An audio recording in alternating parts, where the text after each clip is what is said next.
Hello friends, आज के इस वीडियो में आपका फिर से स्वागत है। आज का मूवी एक्सप्रेशन वीडियो एक सच्ची घटना पर है जो एक किन्नर के लाइफ पर आधारित है। किन्नर, हिजरा या फिर थर्ड जेंडर, उसके लाइफ के बारे में इस मूवी में बहुत ही बेहतरीन ढंग से दिखाया गया है।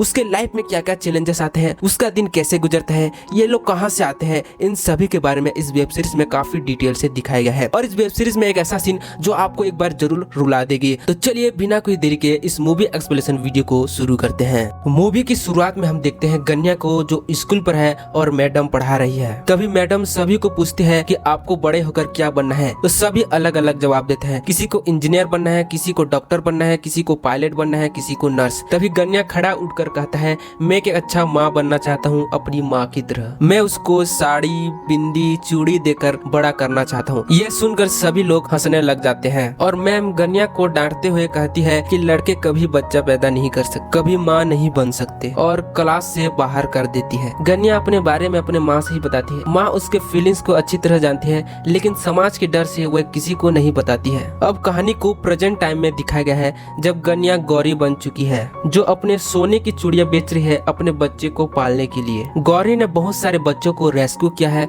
और उन सभी को पाल रही है। बच्चे भी उसको माँ कहकर पुकार रहे हैं। उसके बाद मुन्ना कहता है, कल बहुत बड़ा दिन है, तुम खाना खा के सो जाओ। फिर गौरी बोलती है, कल हमारे लिए बहुत बड़ा दिन है, कल कोर्ट हमें अपनाएगा या फिर गटर में फेंक देगा।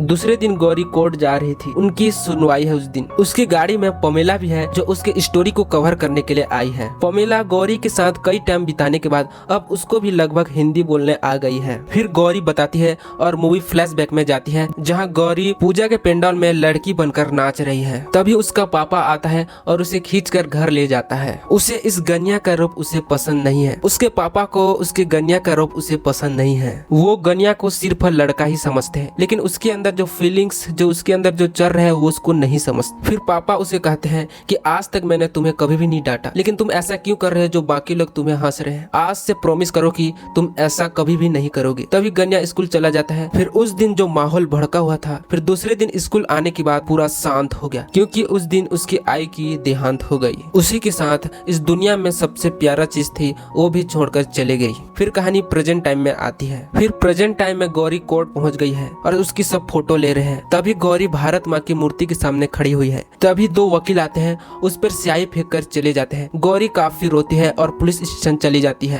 तभी पुलिस वाले कहते हैं कि वो फर्जी वकील थे, अब उनके पीछे थोड़े न हम जाएं, ऐसा कहकर उनको भगा देते हैं। तभी दोनों पुलिस स्टेशन के सामने बैठते हैं और पमेला कहती है कि माँ के जाने के बाद क्या हुआ। गौरी कहती है, होना क्या था, दीदी की शादी हो गई और पापा उसे लड़का बनाने में लगा हुआ है। अलग अलग डॉक्टरों के प्रिस्क्रिप्शन लेना, टेढ़े मेढ़े दवाई खाना, इन सब से मुझे काफी तकलीफ होती थी। मुझे काफी दर्द होता था। रात रात भर मैं सो नहीं पाते थे, लेकिन मैं बोल नहीं पाता था। मुझे रात रात भर नींद नहीं आती थी। पापा मेरे साथ थे, लेकिन मेरी फीलिंग्स को नहीं समझ पाते थे और मैं इन तकलीफों से बचने के लिए अपने बेड में इन दवाइयों को छुपाती थी। दिन में सिनेमा हॉल में मूवी देख रही थी, तो अभी मेरे पिछले सीट पर कुछ हिजड़े दिखते हैं जो काफी सुंदर थे। वे काफी अच्छे दिख रहे थे। उसके हाथ की चूड़ियां, बिंदियां, इन सभी को देखकर मुझे काफी पसंद आया और मैंने उनका पीछा किया। उन्हीं में से एक मेरे से बात की और मेरे प्रॉब्लम को समझा और बताती है कि तुम हमारे साथ घुल मिल सकती है, हमारे साथ रह सकती है। तुम कुछ दिनों के लिए हमारे साथ रह जाओ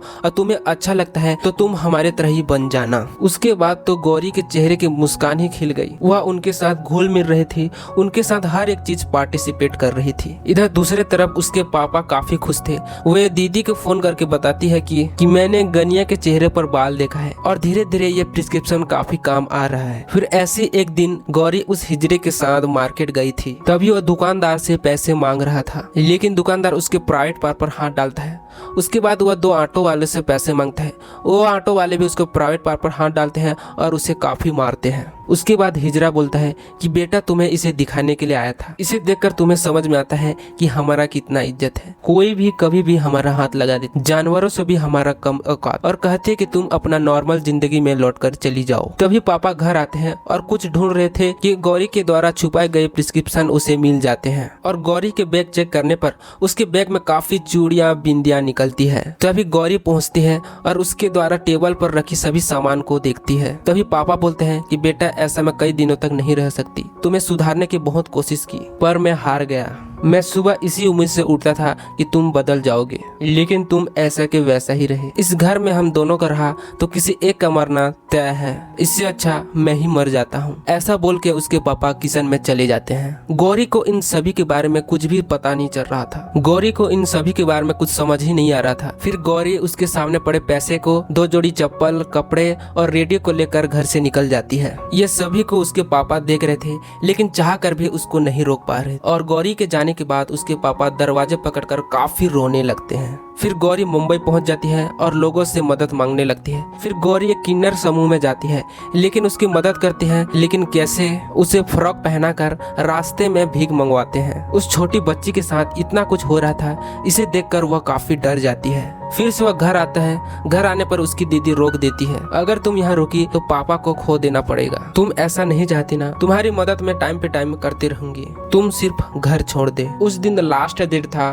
घर में। फिर हम प्रेजेंट डे में देखते हैं गौरी पापा से बात करना है तो मैं LIC एजेंट अलग अलग नंबरों से मैं उसे फोन करती हूँ और सिर्फ उसकी आवाज ही सुन लेती हूँ। उसके बाद कहती है कि मैं जब इधर इधर घूम रही थी तो मुझे एक NGO में नवीन के द्वारा जोड़ा गया। तभी बोलते बोलते नवीन भी आ गया। फिर नवीन आकर बोलता है, आज तो तुम्हारा हेयरिंग है ना, फिर भी तुम यहाँ हो। फिर गौरी बोलती है, अरे ये बहुत लंबी कहानी है। फिर वह पोमेरा से बोलती है, अरे बहुत कुछ हुआ रे मेरे साथ।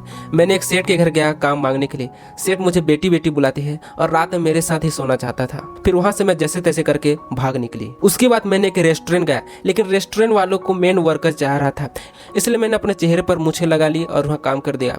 ऐसे कर करके मैंने काफी टेढ़े मेढ़े काम किए हैं। और उसी के साथ मुझे नवीन मिला, जिसकी मदद से मेरी पूरी पढ़ाई भी पूरी की। और इसी के साथ मैंने रेड एरिया जाकर पैम्पलेट ही बांटती थी सेफ सेक्स के नाम से, और किन्नर के लिए लड़ा करती थी। उधर जाने पर फर्स्ट टाइम नरगिस से मिली थी। उसे देखकर मैं काफी फिदा हो गई थी। वह बोलती है कि ये पर्चे वर्चे लेकर मत आना, अभी धंधे का टाइम है। फिर मैंने उन लोगों के साथ और ज्यादा टाइम बिताना शुरू किया। आखिरकार वो मान गए राय फाउंडेशन के एक शो में आने के लिए।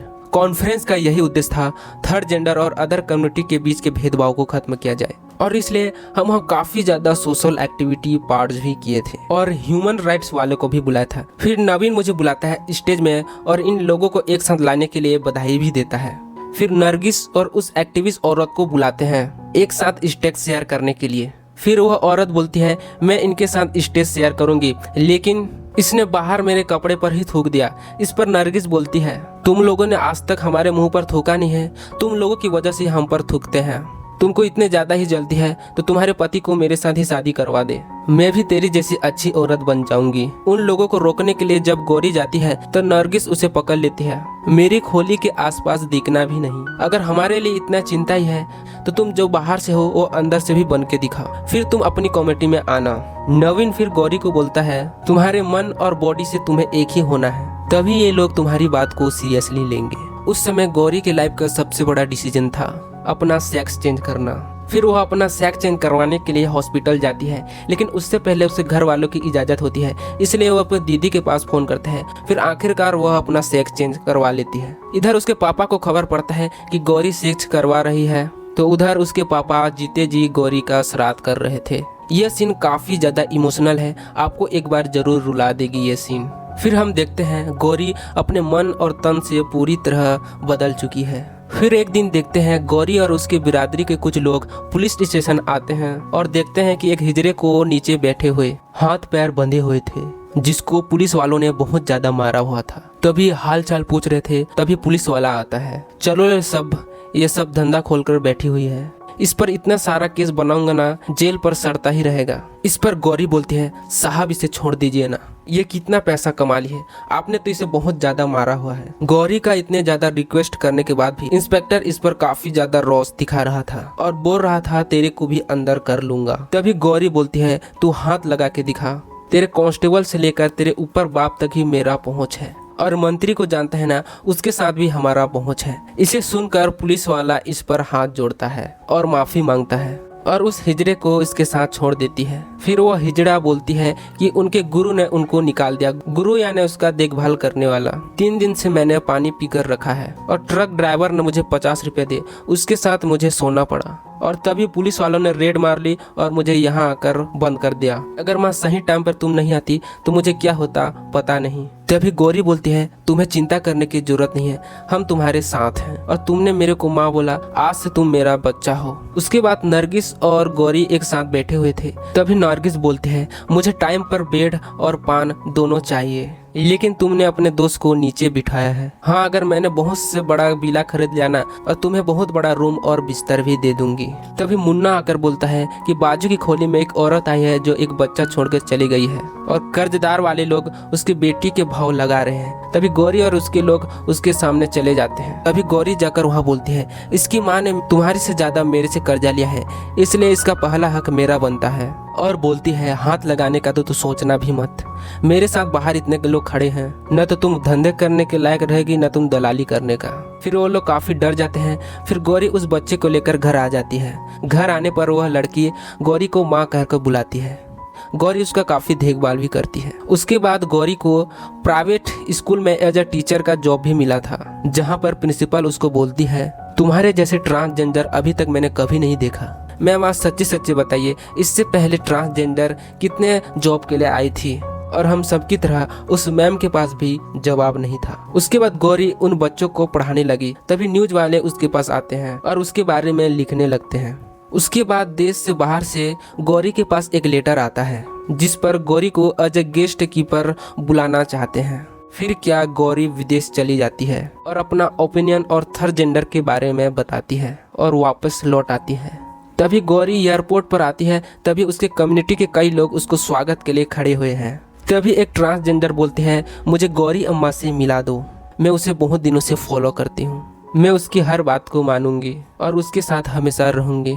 फिर गौरी ने भी उसको भी सबकी तरह अपना लिया। फिर गौरी ने अवेयरनेस के लिए जगह जगह पैम्पलेट भी बांट रहे थे और लोगों को एजुकेट करने के लिए क्लासेस भी चालू की थी, जिधर वो बोलती है आप लोगों को काफ़ी ज़्यादा जॉब भी मिल सकती है जिसमें आपको फेस दिखाने की भी ज़रूरत नहीं है, जैसे फ्रीलांसिंग काम, कोडिंग, ये सभी काम घर बैठे भी कर सकते हैं। उसके बाद मार्केट पर वह ट्रांस अम्मा को बोलती है तुम घर जाओ, मैं तुम्हारे लिए पान लेकर आती हूँ, और आके अम्मा को पान देती है।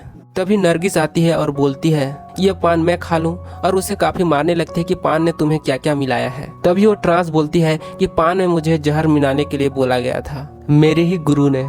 तभी नरगिस बोलती है कि इन लोगों के जैसे ऐसे कई कम्युनिटी है जो उनके लिए तुम लड़ो, वे अभी भी गटर में पड़े रहना चाहते हैं, वे कोई भी जॉब नहीं करना चाहते हैं, वे अभी भी एज अ सेक्स वर्कर बनने चाहते हैं। फिर अगले दिन नरगिस गौरी से बोलती है गौरी तू खुद के बारे में सोचा कर, मैं तो तमिलनाडु जाने वाली हूँ, मेरे बॉयफ्रेंड ने बोला है मेरे साथ शादी करेगा, मेरे शादी में तुमको नाचना पड़ेगा ना। और सचिन को गौरी से मिलाती है। तभी गौरी बोलती है नरगिस की दो बातें याद रखना, तुम उसे सही पर पान देना और उसे कभी भी नीचे नहीं सुताना। और गौरी उन दोनों के लिए काफी खुश होती है। फिर दूसरे दिन गौरी के कमरे के सामने एक मछली बेचने वाला आता है और बोलता है इस बच्ची को किसी ने दरिया के सामने छोड़कर चली गई है, मैंने देखा तो सोचा मैं आपके पास ले आऊं। फिर गौरी बोलता है बहुत अच्छा किया तुमने, और उसको भी पालने लगती है। फिर धीरे धीरे सभी बच्चों को रेस्क्यू करने लगती है और अपने सखी फाउंडेशन के मेंबर के थ्रू, और पूछती है इन बच्चों को कितने दिनों तक अपने पास रखूं,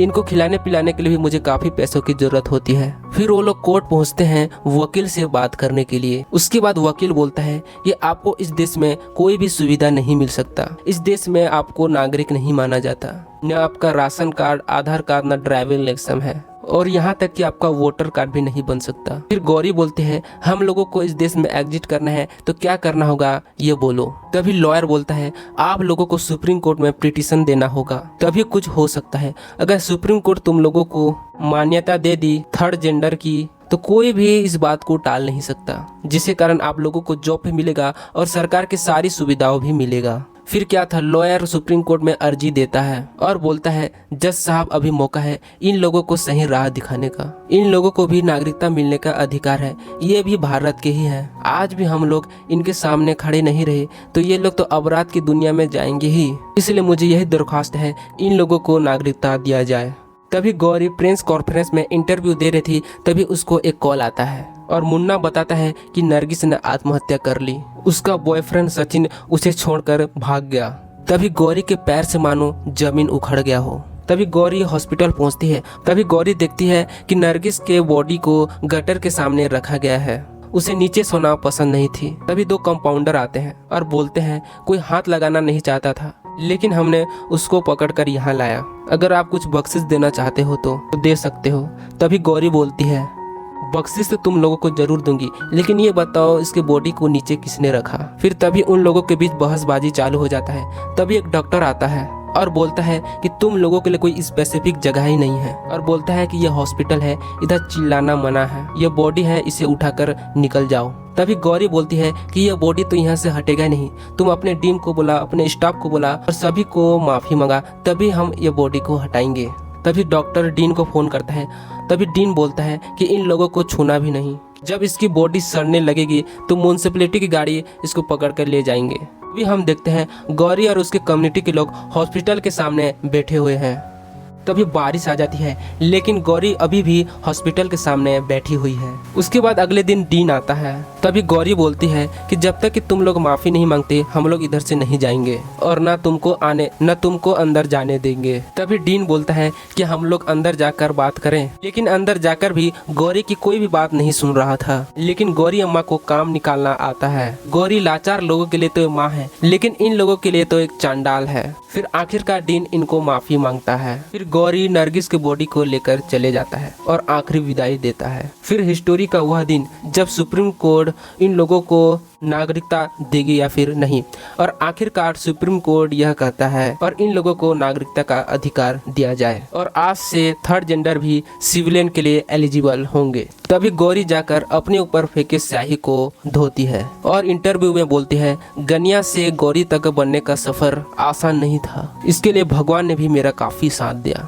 और जिंदगी इसी का ही नाम है। इस दौरान मैंने काफी सारे दोस्त ही बनाए और काफी सारा छूट भी गए। और आखिरी मैं यही बोलना चाहता हूँ कि हम लोगों को तुमसे अलग मत समझो, हम भी इंसान हैं। लोग हमारे काम से पहचाना जाना चाहते हैं, न कि जेंडर से। उसके बाद यही मूवी यहीं पर खत्म हो जाती है। दोस्तों यह है गौरी सावंत, जिसका किरदार सुष्मिता सेन ने बखूबी निभाया है। गौरी सावंत के लिए सैल्यूट तो बनता है। तो दोस्तों यह मूवी कैसा लगा? अच्छा लगा तो वीडियो को लाइक, चैनल को सब्सक्राइब जरूर कर दीजिए। ऐसी ही अमेजिंग मूवी एक्सप्लेनेशन वीडियो आपके लिए लाते रहेंगे। तो आज के लिए इतना ही, मिलते हैं नए वीडियो के साथ। जय हिंद।